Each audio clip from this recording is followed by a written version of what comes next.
What's really crazy is that you probably don't hate anybody, collective. You probably have some people who are in your list of liars, cheaters, gamblers, deceivers. But, these are internal lists. You don't necessarily hate anybody. In fact, I could guarantee that even if you did, that person has probably done something heinous. And I reckon if we came back and asked you in a couple of years, you'd be like, oh no, I don't hate them. Because you don't hang on to these useless feelings. You allow emotions to do just that, to have emotion. They pass through you. So even when people have done heinous things to you, and you have quite rightfully so cut them out of your life, you're not carrying the weight of hatred. But here's the irony. Someone like you, who doesn't hate anybody, as I said, you might avoid them, you might cut them out of your life completely, but you don't hate anybody. You have multiple haters. Multiple haters. There are people out here who don't even know you, who hate you. They have feedback from other people who are insecure and therefore hate you. They have maybe what you put out on social media, maybe your WhatsApp status, but it's all in their head. Imagine, collective. Imagine you invested that much time in someone you didn't even know. And not only do you not know them, they don't care about you. Like, you're not on their radar. They're out here living their best life, and you have made them your hobby. You invest so much time daily. Your interest in them is upping your social media hours. Literally, you're spending so much time either tracking them, stalking them, or just talking about them. And that's not to count the amount of time you're thinking about them. But you don't know them. And they don't know or care about you.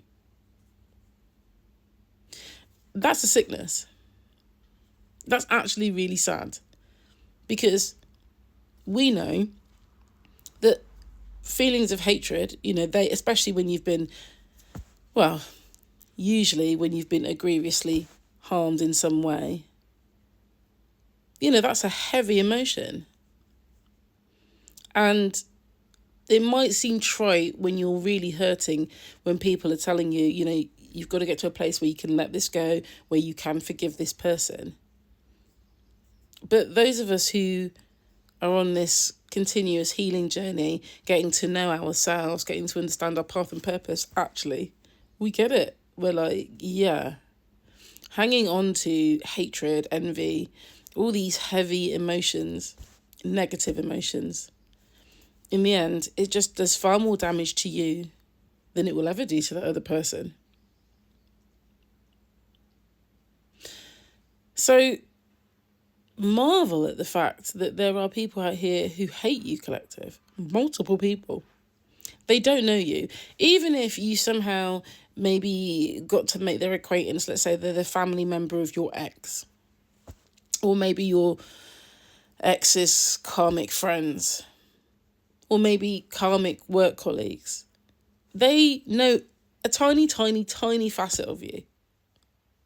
Everything else is filled in with gossip from people who are so insecure, they envy and hate you too.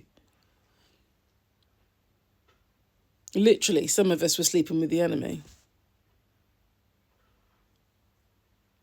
It's just, I don't have an answer for this.